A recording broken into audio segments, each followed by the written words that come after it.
Hey everybody, welcome to Thistlehawk Homestead. Hey, so I've had a few people send me a note or ask me in conversation what we have in the garden and what's going on. And I was like, I did a video. I did, way back in May, June, in that area.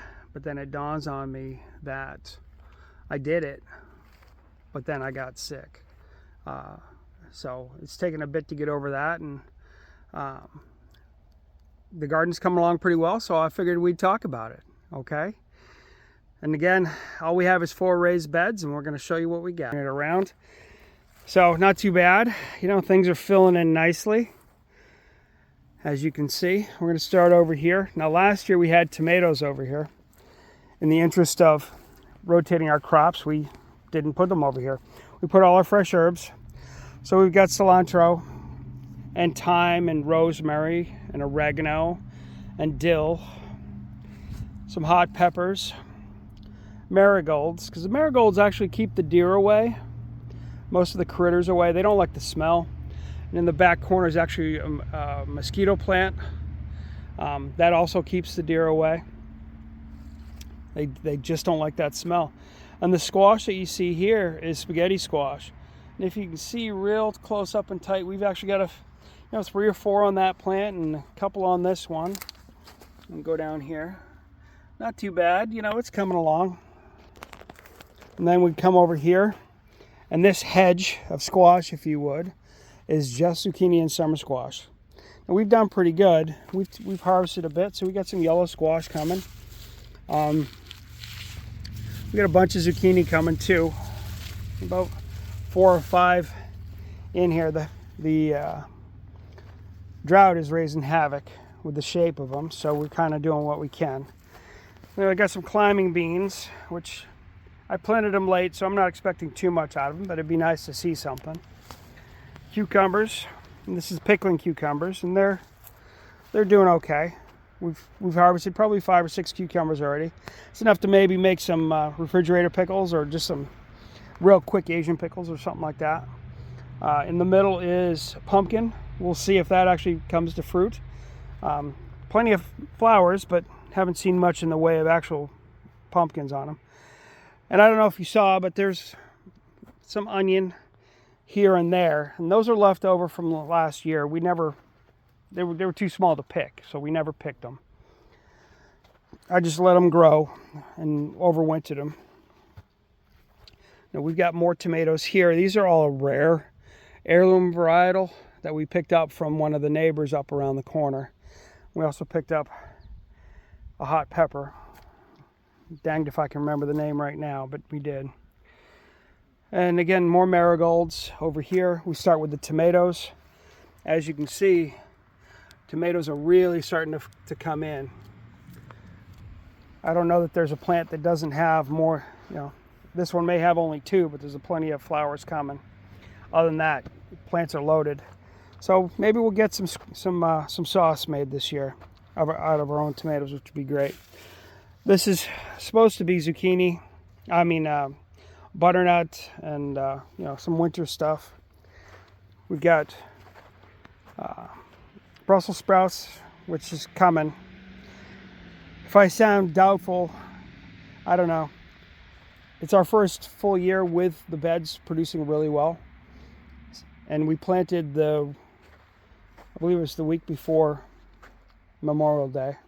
And we've had some very off and on, very hot and very cold days. And I really think that's playing havoc. So we got some nice basil. Excuse me. And then we have tons of tomatoes all coming in. Okay. So they're working pretty good. This plant alone's got, let's see, 5, 8, 10, 13, 14. And people ask, do you remove suckers, and do you get rid of the bottom leaves and all this? I do remove suckers a lot of times, and that's the like right here, if you would. It's growing up out of the joint, and I do get rid of that. I may go in and take a look every few days, but it's nothing I'm really gonna just be insistent on. I don't mind the plants getting a little bushy as long as they're producing, and these all are producing pretty well. Although this one doesn't have anything on it, so we'll have to take a look at it. We'll see what's going on. Okay. This one here, I think, is another winter squash that we just needed to find a spot for. The sunflower is a volunteer from last year. We'll take volunteers, you know. It's always good to sign up. Anyways, folks, that's our garden this year. We're enjoying it. It's great to get out and just do it. And be not part of the life cycle, but to feel that growth and feel that coming on. You know, it's good for the soul. I'd walk in it with my bare feet if I could, because again, that's, for me, that's the best. Feeling that dirt between your toes and just really feeling like you're part of the Earth's life cycle.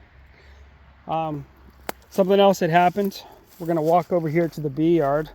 Now, I haven't kept bees in a few years because of an oncoming allergy. As you can see, somebody found their way in.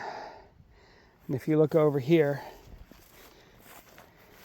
and go around, and there it is. Okay. Literally ignored the electric fence. Now, mind you, we do have an autumn olive that propped up over the last couple years. I should have taken it down. Heck, I should have taken the beehive in, but I didn't.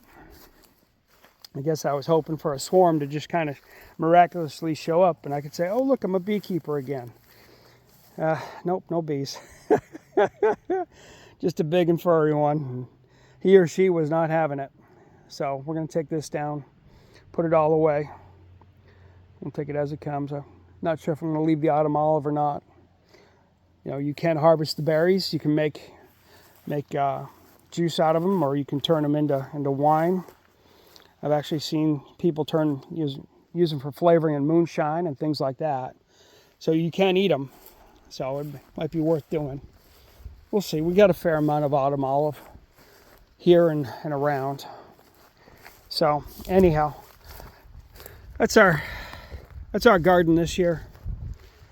Thanks for tuning in to Thistlehawk Homestead. I'm not great about posting, but I'll do my darndest to try. All right. You guys have a great day. We'll catch you all later. Remember, be safe in this crazy world, would you? Thank you.